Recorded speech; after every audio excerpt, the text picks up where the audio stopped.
আপনারা আমার সঙ্গে ছিলেন, আমি আপনাদের মৃত্যুর আগ পর্যন্ত আপনাদের সঙ্গে আছি। যদি আমাকে এই পুলিশ অফিসাররা আমাকে যদি গুম না করে, তারা গুম করতে পারে, তাদের অভ্যাস আছে, তারা যদি আমাকে গুম না করে, আমি আপনাদেরকে বলছি আমি আন্দোলন থেকে পিছপা হব না।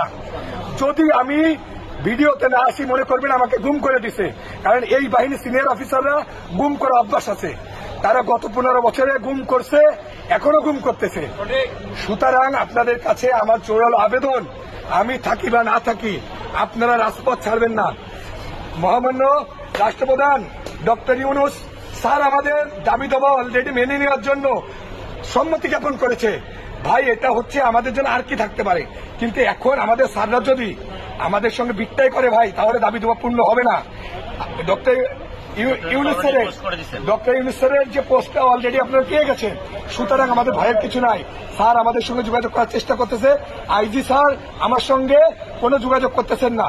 আইজি স্যার ছাত্র আন্দোলনের যে সমন্বয়ক ছিলেন ভাইদের সঙ্গে আমার এখনো পর্যন্ত আমার সঙ্গে কোনো কথা বলাই দেন নাই। আমি বহুবার ভাইদের নাম্বার চেয়েছি, আসিফ ইকবাল স্যারের নাম্বার চেয়েছি, আমাকে ওনার নাম্বার দেওয়া হয় নাই, কোনো মতে আমাকে নাম্বার দেওয়া না, বলে আমাদের কাছে কোনো নাম্বার নাই। আমি 6 জন সমন্বয়ক, ছাত্রদের 6 জন সমন্বয়কের নাম্বার চেয়েছি, পরজোর করেছি, কিন্তু আমাকে তাদের নাম্বার দেওয়া হয় না, তাদের সঙ্গে আমাকে এখনো পর্যন্ত আমাকে কোনো কথা বলার সুযোগ তারা দিচ্ছেন না।